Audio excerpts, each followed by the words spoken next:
All right, thanks for joining us today and discussing this last legislative session. We are covering the um, Senate Bill 1421 and 1381. And Mel will be covering 1381. He has been actively working on this legislation that impacted resort cities in particular. At the end, we'll have time for Q&A. And so just wanted to let you know, if you do have questions throughout the presentation, please, or discussion, not presentation, but discussion, please go ahead and raise your hand, put it in the chat, and then we'll leave some Q&A time at the very end. And then we have Dave Crick that will cover 1421, and I and Mel and the whole public affairs team actively worked on this legislation. And we just want to make sure that we give an opportunity for people to have their questions answered, also discuss what does this mean for the people living in these communities and also with liquor licenses. So thanks so much. We really appreciate you taking the time. Dave, do you mind starting out with the 1120 and 1421, just so we can have a recap? Yep. I am Dave Crick. I know some of you. I don't know everybody here, but nice to see some of your faces. We're 2 weeks past the end of the legislative session, and I'm trying my hardest to forget everything that happened this year, not remember it and remind everybody. So I apologize if I have already forgotten a few things from the negotiations. I noticed that Amy is here and she might help fill in because she was my partner along with a number of other people as we worked on this particular bill. So for those who are aware or aren't aware, last year there was a bill, Senate Bill 1120, which was a complicated effort that we opposed that restricted the transfer of existing liquor licenses and put a moratorium on leasing liquor licenses to other businesses or other entities. And this created a number of complicated problems. In the way 1120 was written, it had a number of other issues that cropped up for many of us over the past year. And so this year we worked with, we had 3 main stakeholder groups that were working on fixes for this bill. Holly Troxel, Amy Knight is here with Holly Troxel. Their group was representing a number of clients, and Ann Kunkel, Varn Wardwell had a number of clients, and then of course our team from Fair, Idaho. I'm just going to hit the highlights of it, and that way I can answer questions if there's technical questions with it. So new licenses coming off the list, 1120 restricted new licenses by not allowing them to be able to be transferred or move locations, facilities. And we can't change the transferability issue, but we did in 1421 open back up the ability for a new license to be able to physically move locations. If you get a new license, our concern was you get a new license off of the list, down the road, you've got your lease in place, but you need to renew your lease with a landlord. And that's not going well, and you want to move locations. The way 1120 was written, you couldn't move. Or if you had a fire burn down your building and you needed to move to a new location, you would literally lose your liquor license and have to start over. So we fixed that. This 1421 fixes that.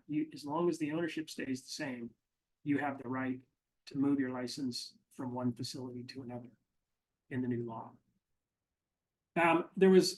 We cleaned up the estate rules. There was some estate rules that were written into this, if inheritance rules, basically, where licenses could be willed to children or spouses.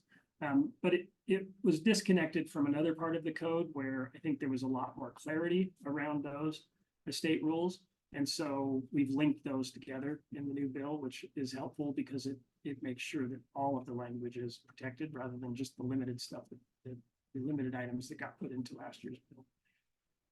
Let's see, we cleaned up the language around business sales. So we had this in last year's bill in provision 16C, where if you sell your business, and somebody buys the business intact and continues to run it as is, that would not be considered a transfer. So you would not, all licenses in post 1120 can only be transferred one last time. And if they are transferred that one last time, they lose their 5% discount.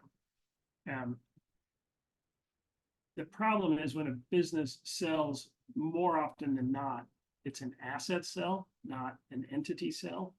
And so in the code this year, there was some clarification around that language, so that as a business sales, whether it's an asset sale or an entity sale, as long as the business continues to operate as it had in the past, that license can transfer as an asset of that business, and that is not considered a transfer, which is a big deal.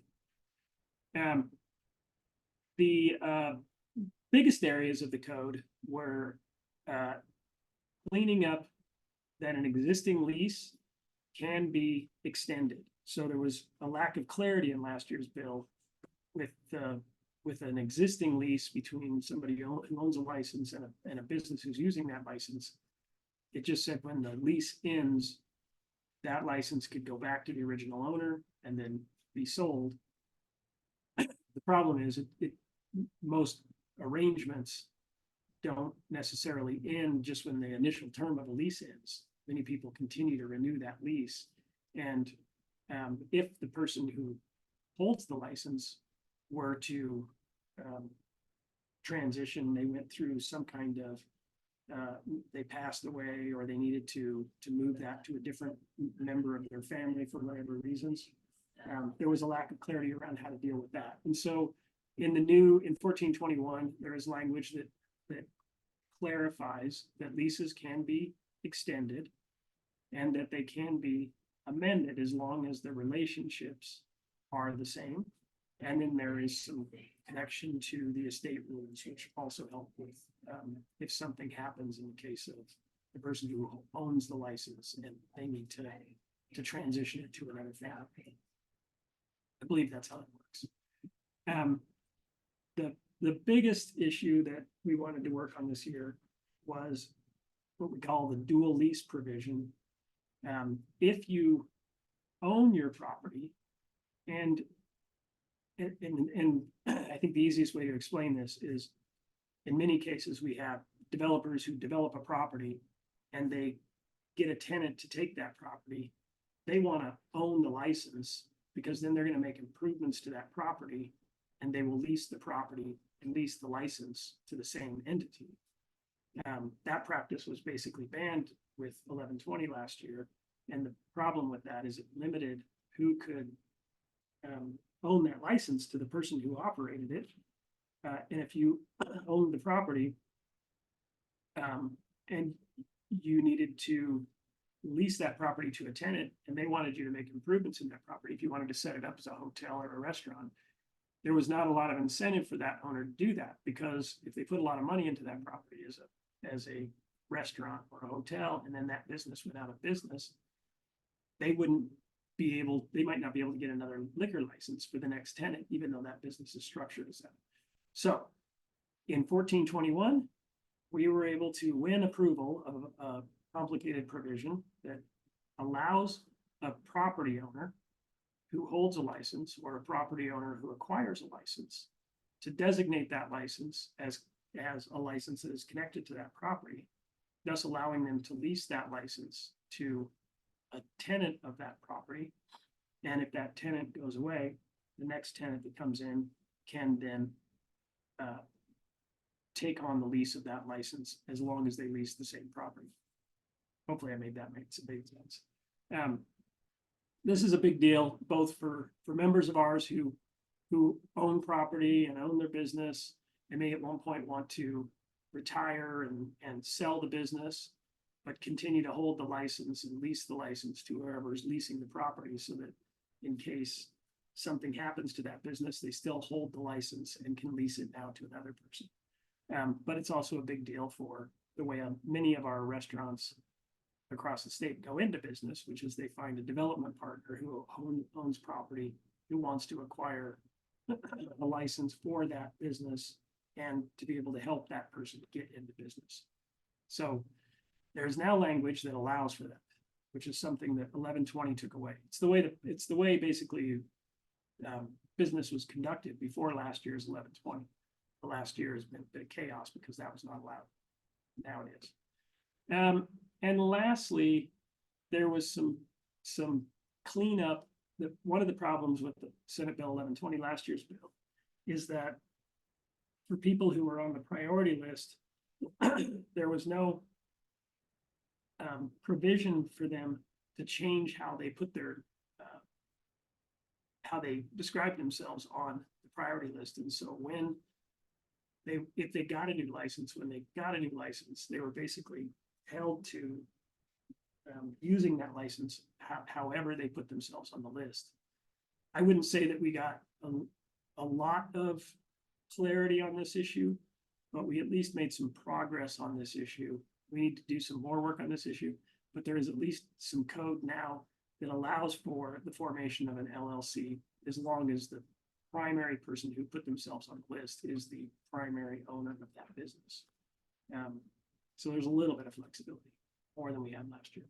Anyway, I'm sure I missed a number of details, but that's the highlights of what was in this year's bill. Okay, and then maybe we can go to Mel next and then have a Q&A time at the end, if that's okay. Thank you, Dave. We really appreciate all your work. Okay, Senate Bill 1381, it came out towards the end of February. It was similar to 1120 last year in that it came out, I think, on a Thursday. Hearing was scheduled on a Friday, and the hearing took place on the following Monday. Nobody really knew about it. It's on resort city restaurant only liquor licenses. It allows a resort city in Idaho is a designation that communities of 10,000 or less people can designate themselves as a quote resort city. So there's currently 22 resort cities. There's cities like Sandpoint, Idaho, McCall, Haley, Ketchum, Driggs, and Victor. And the purpose of this bill was to allow those individual cities to make a decision as to whether or not they want to grant an additional 3 restaurant-only liquor licenses. Several of these smaller resort communities do not have enough liquor licenses based on population. You know, most of these small communities have 5,000 or less people in them. And during the peak tourist season, they get an influx of a lot of people. So that's what 1381 was designed to do, was address the issue that they need more liquor licenses for restaurants in those small communities. It provides for a local licensing authority that can be involved with the cities in terms of how they administer these. To qualify for one of these licenses, you have to demonstrate that you have food sales of at least 60% of your annual sales. There's a number of other, you can't call yourself a bar or lounge. You can't serve liquor when you're not serving food.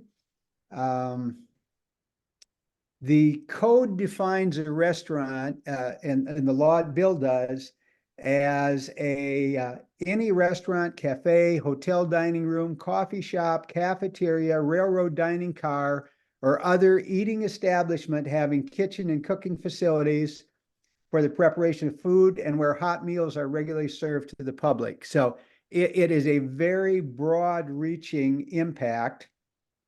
Again, you may think it only affects 22 cities. I think it could be the beginning to take a look at a restaurant-only license on a statewide basis moving forward. So it's a pretty simple bill. It's just over a page long.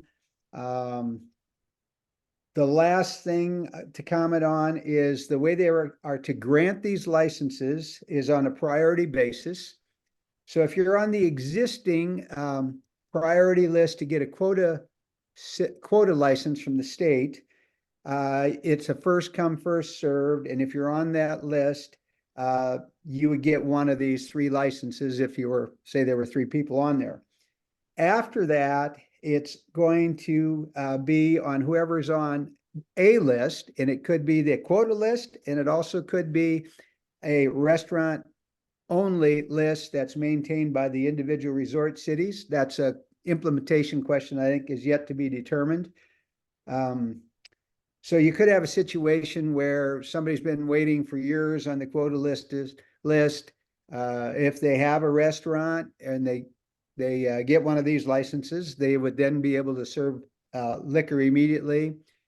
You could be on the quota list, not have a restaurant, and it's unclear as to how that would be implemented. Would you have some time to get a business in place, or would you have to give up your position, I guess, if you will, for one of these restaurant licenses?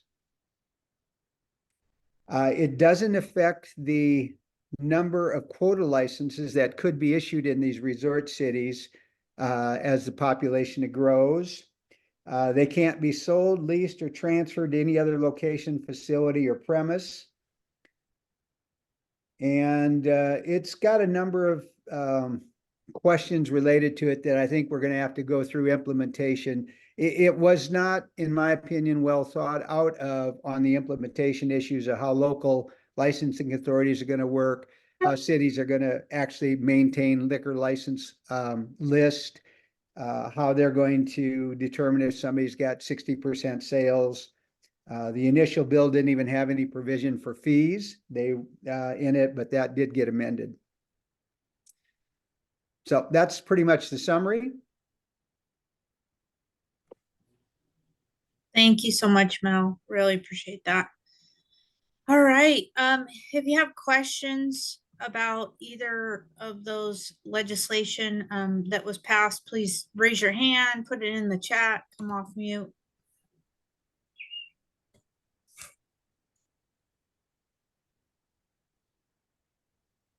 Okay, Mel.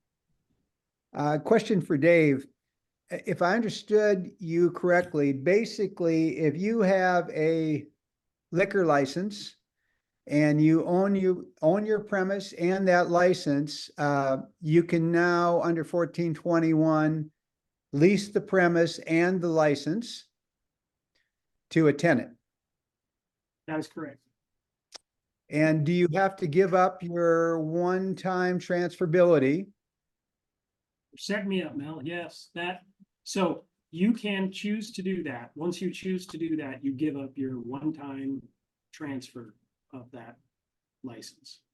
So it is forever tied to that property. And at some point, if that property does not have an operating bar, restaurant, hotel, or some kind of food and beverage operation that needs to sell distilled spirits, that liquor license would go back to the state.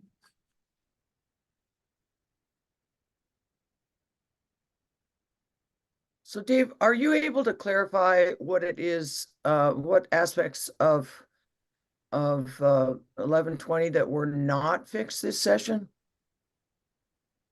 Well, it kind of depends on what you define as fixed or not fixed. I mean, I think there's many license owners that would like to be able to have transferability back, and that does not seem to be coming back. We don't seem to have legislative support for that. So we didn't fix that. Licenses are still not, outside of the existing legacy licenses and the one last transfer, licenses are not allowed to be transferred, sold, or transferred after that. We, as I alluded to, I don't feel like we fixed the issue with the priority list, with the waiting list for new licenses. It definitely was improved. I think ABC found a workaround that at least allows them to assign a license to an LLC or an entity, and as long as the ownership is the owner who would put themselves on the list. And that was codified, so we were able to get that written into language and got that into law. So it'll work, but we're going to need to come back and work on that. And outside of that, I mean, I feel like Senate Bill 1421 was a major success. It was everything that we hoped we could get done this year with the given political climate regarding liquor licenses. And to clarify, it's not like there's consensus among the legislature around what to do with liquor law. In fact, quite to the contrary, the problem is that the political forces are very opposed. And so we're kind of caught in the middle. You've got on one side many people who would love to see an end to the quota system within the legislature, and you've got others who view temperance as, you know, the moral imperative of the legislature, and they will never accept any changes that allow for more licenses on the market. And in the middle are a lot of people who really don't understand the complexities of this topic.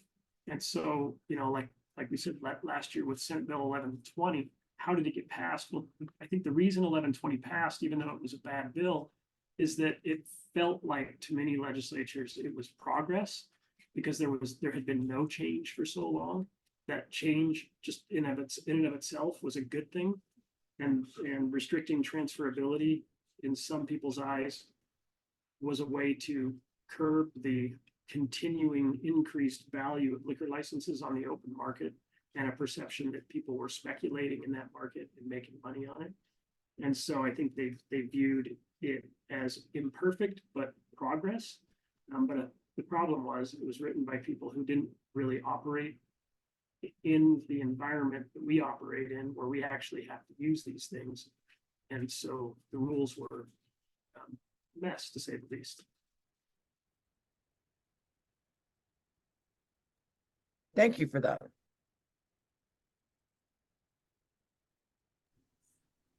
Okay, any other questions?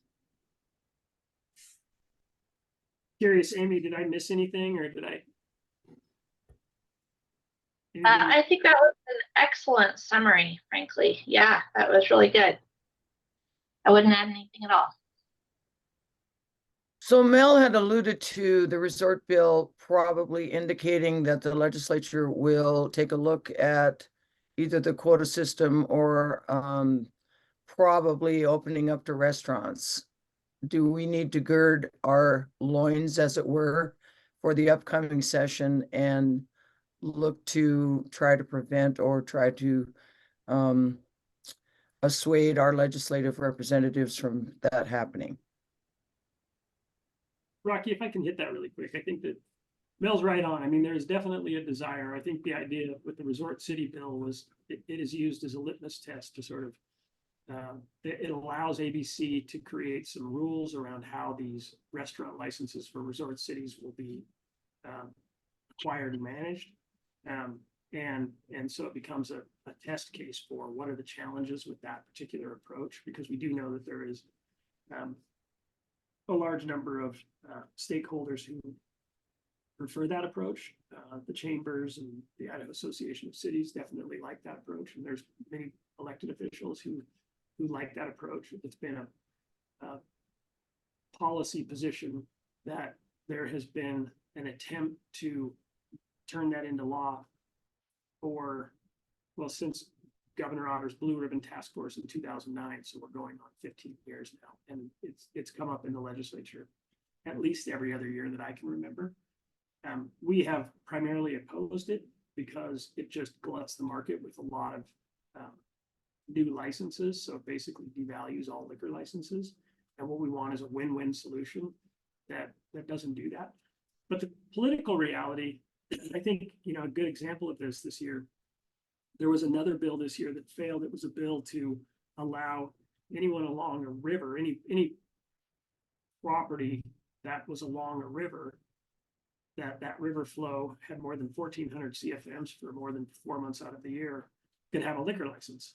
And that was a very clever bill that basically opened the state up to allowing liquor licenses, new liquor licenses, to be had by anyone who had property on a river, any major river. And this was specifically designed for a property in Garden City, but it would allow for liquor licenses all along the Boise River corridor, but also rivers in every major city, because every major city has a major river that goes through it. And I was surprised. I for a while, just listening to elected officials talk about it, it sounded like there was going to be support to get that bill through. And it was a surprise, but not a surprise that it passed the Senate by a fairly wide margin. But this is not out of the norm. The Senate has typically been more, I guess, aggressive with moves to expand licenses. And so the Senate has, for example, passed the restaurant bill numerous times over the past few years. But it always gets log jammed in the House because the House is much more conservative. And this bill didn't even get a hearing in the House State Affairs Committee, which tells me that there are still forces that are just not going to support more liquor licenses on the market. So while Mel and I share the same concern with this restaurant bill and the fact that if we're not engaged in the topic, it could happen to us in a way that we don't like. So we definitely want to be engaging next year to make sure that we understand what's going on. I'm not sure that there's going to be an appetite for increasing the number of, the number of liquor licenses on the market. We'll have to see. You know, the political forces, they keep changing. So it's really hard to understand where the numbers are in terms of votes. But I thought it was telling this year that river bill didn't get a hearing. So anyway. Okay, there's a comment from Mac. Helping set more standards for the priority list could have solved the 1120 issue in the beginning. Forcing someone to have the real estate where the license will go, be operating a beer wine bar could be considered reduce speculators, increase operators.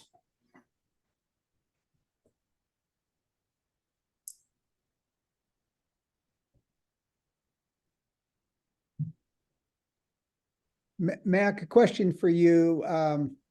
You make the comment about operating a beer wine bar could be considered. I'm not sure I understand what you meant. Yeah, just saying that basically, if you said to get a quota license, you had to meet a test, and one of the tests, you know, and whether it's multi pieces of the test or if it's just one piece of the test or 2 out of 3, whatever. But, you know, again, you know, speculator, you have, you know, speculators likely, they may or may not have the real estate to do it. They're trying to flip the license, right? So how do we keep them from trying to flip the license? You got to have the real estate where it's going. You have to be an operator already, restaurant, tour, beer, wine bar, things of that nature. I think we could have helped them say they're, you know, looking back at it, but clearly it's still a little bit of a problem from what Dave's saying with the priority list. And there's some things we could maybe influence them to consider. You know, if you're a restaurateur, you meet the test because you're an operator already. You're gonna use the license. Whereas if you're a speculator, you're probably not operating. You probably don't have the real estate for it to go to. And if you do, then again, it needs to be tied there and make well, I forget some of the other issues I thought of, but that kind of was to answer your question, Mel. In 1381, you could easily interpret that if you have an existing beer and wine license serving food, you would get one of these restaurant-only liquor licenses. I just think that's going to have to be fleshed out as the resort cities get into it and as ABC gets into it, because again, we got a priority list and people have been waiting on that priority list for years. If somebody's on that list and they were first come, first served for the resort cities bill, you know, are they going to be allowed time to open up a restaurant? I mean, I think the existing statutes provide something like you have 180 days to put a license into service for a quota license, and you can get that extended by 90 days. But, you know, if you were to say for the resort cities bill, you can't get one of these licenses unless you're an existing beer and wine operator, I think that opens up a whole new can of worms, as well as it will give you an idea of what could happen if we go to a restaurant only situation. The sponsors of 1381 were the Resort Cities Coalition. They indicated that the bill was patterned after the state of Wyoming restaurant approach that the Wyoming has had for several years now. And I think the resort cities, 3 licenses will not be enough in some of these cities. You will not satisfy 5 restaurant owners in Driggs if you're only going to hand out 3 of them. On the other hand, you could be in a city like Sandpoint where we have 14 licenses and we're over the 10,000 population limit. So will Sandpoint grant any additional licenses? I don't know. Because what happens when you do go over the 10,000 and you're no longer qualified for a resort city? You know, what happens to those licenses? Do they go away? Probably not. I think Dave's right. We need to, as license owners around the state, through fair or however it works, we need to be engaged in what might come at us next year, so we don't end up waking up in the middle of February of next year in the session and the Senate State Affairs Committee chair hands a bill to somebody and nobody knows anything about it other than the people that want the bill passed.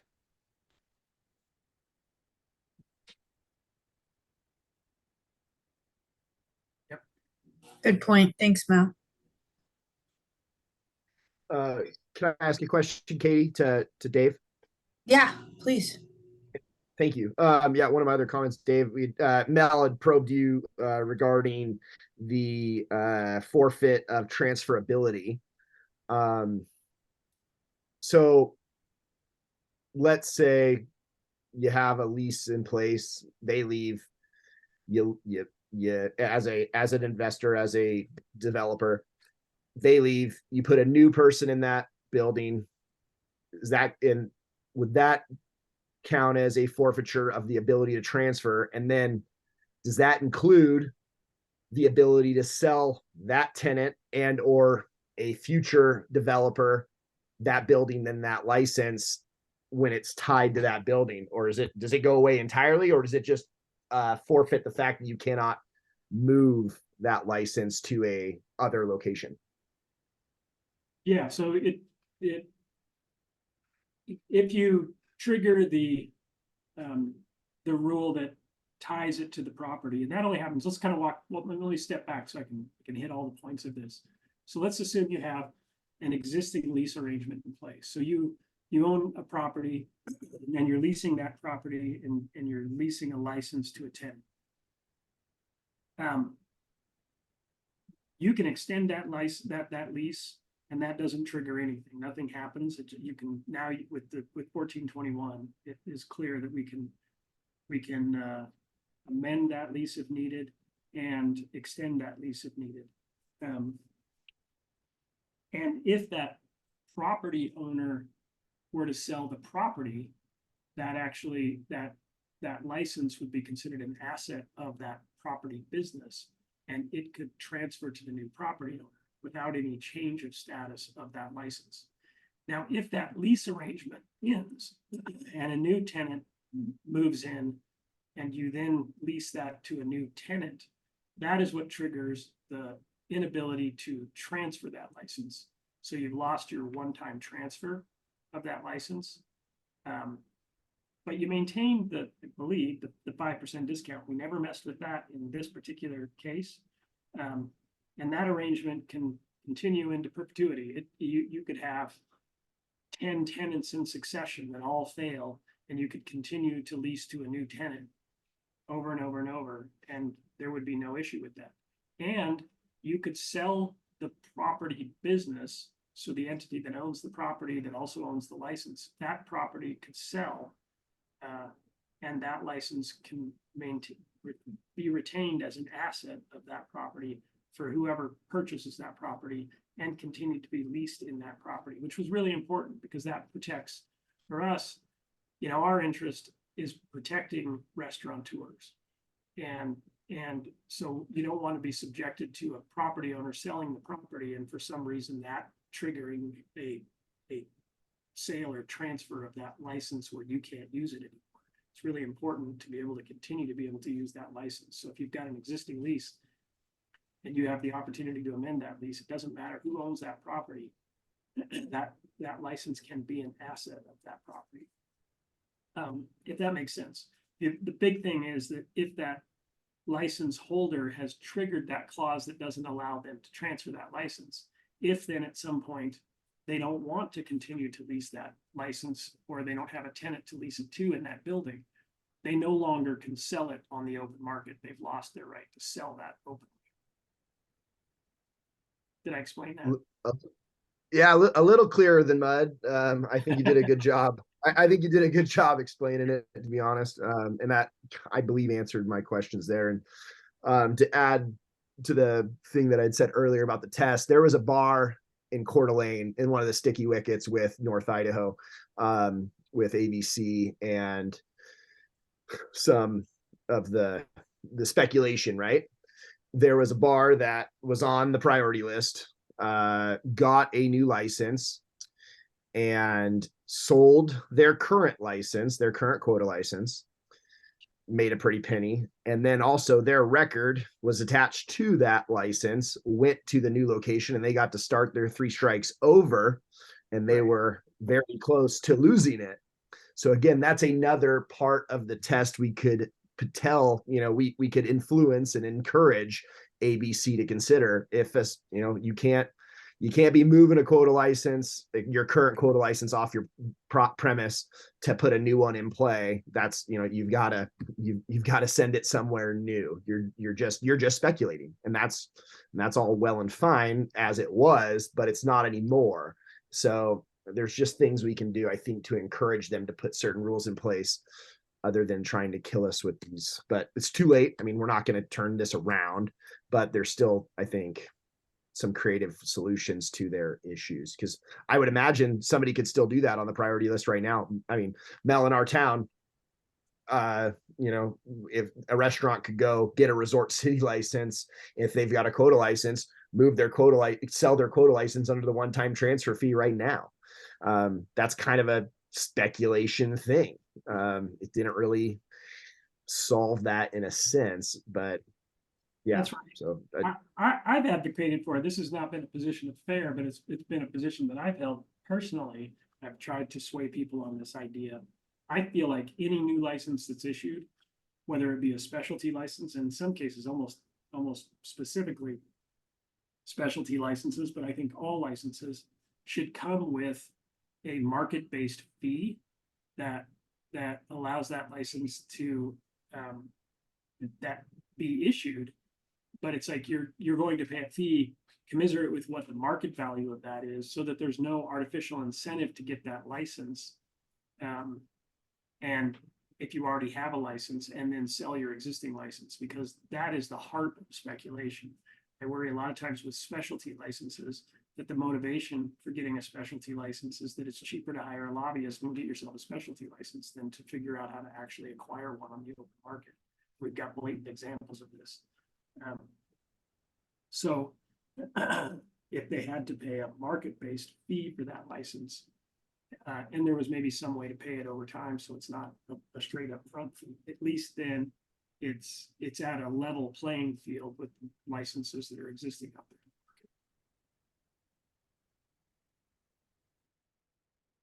But that is not FAIR's position. We have not taken that position.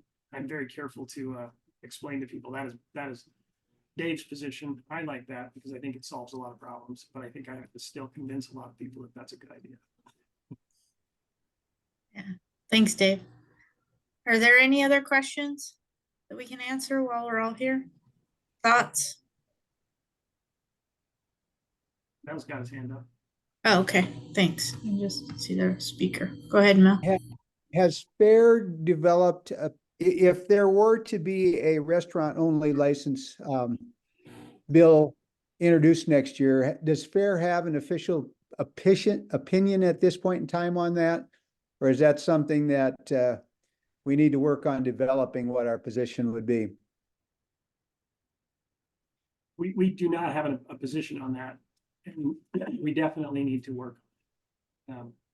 I think that it's one of those that we probably will need to work through scenarios so that as we're engaged with stakeholders who are potentially pushing that particular idea, to be able to know if they propose it this way, this would be our position. If they propose it this way, this would be our position. Like I said, I think if you were to issue restaurant-only licenses and they came with a market-based fee that was similar to what you would pay for a license on the open market, I don't know if I have a huge problem with it. It's like, great. That's to me a way to get rid of the quota system, in fact, because it allows for more licenses, but it puts them at a market-based rate where I think people then who need them can get them, but there's not an artificial incentive to start, there's not an artificial, we don't artificially deflate the value of existing licenses, which is the thing that we care about the most. To me, and again, I can't speak for FAIR in this regard. I think we have to develop our position on it, but I think our position ought to be that we care about a win-win outcome for this. So people who have put a lot of money into a liquor license should not be harmed. Their business value should not be harmed, which is the other thing that is important to consider. A lot of times it's not just the cost of the license, but it's the investments they've made in their business as a liquor-based establishment. And if the change to the law devalues liquor licenses, it may also in fact devalue their entire business value. And that is very concerning to many of us, and we don't want to see people harmed that way. On the same hand, we want to have a process where new operators can get into the industry and can find a way to acquire a liquor license and be able to, participate in this at that level. And so I think we want code that allows for new operators, and I think it has been discouraging to new operators to see these liquor license values continue to rise, especially in cities like Boise and some of the resort cities where it's hard to get one. And I think during our public affairs meetings this summer to start talking about these and develop official positions to run by the board to get a vote from the board would be pretty important. Rocky says yes. I mean, don't we think that the value of the liquor license has already been devalued in the last 12 months? So the fair market, so the fair 1120. That's why we opposed Senate Bill 1120. It devalued liquor licenses. It's made it a very complicated environment for people who want to be able to sell their license, because selling it today means that the new buyer can't sell it in the future and they don't get the 5% discount. And that is a real disincentive. So we would think that probably the market value of these new licenses that, based on your opinion, which is, an interesting idea, and it would probably be less than what somebody paid market value 2 years ago, which, in Boise sounds like if they had to pay a market value 2 years ago, it's a hindrance to a lot of people, and it takes a wealthy investor to, purchase more often than not. Yep. It's a high risk investment these days for an independent startup entrepreneur who is borrowing money to figure out how to buy a license. For a big corporate entity, they don't really care as much, because it's about getting the project off the ground. But for a small operator, the devaluation is a big deal, because not only has it devalued it from the perspective of the person they might be acquiring it from, but it's devalued it for them as well, because when they buy it, it's no longer transferable. So if for whatever reason they fail, they lose their entire investment because they can't sell it again. So it's a very risky venture to get into, which is why we really wanted to find a way to get transferability back, but we have not been able to navigate that thing. Okay, any other thoughts or questions? All right. That was a thank you to Mel and Dave for taking the time to explain everything. Rocky, I saw you come off mute. Yeah, I definitely want to thank Mel and Dave for all their hard work. This is not fun to be engaging in the front lines and be the boots on the ground on behalf of us liquor license holders. And we certainly appreciate your efforts. And hopefully we get our battle plan in place for next year's since it's not an election year, I assume that the powers that be are going to probably really take a look at this restaurant option. And so we need to be They will be aware that much that's bolder probably- during a non-election year, yeah. So this coming year, as Rocky points out, because it's not an election, this is an election year, so there was a much more conservative approach to changes, but next year, it's all bets are off. Being a non-election year, they will be more emboldened to make big change without. Correct. Yeah. My point exactly. So anyway, thanks very much to both of you for your efforts, and the rest of us support all of that and are looking forward to getting our battle plan figured out for the upcoming session. Thank you, everyone, for joining us today. If you have any further questions, feel free to email those over to hello@fairidaho.org. Take care and have a great Friday. Thanks, Cheryl. Bye.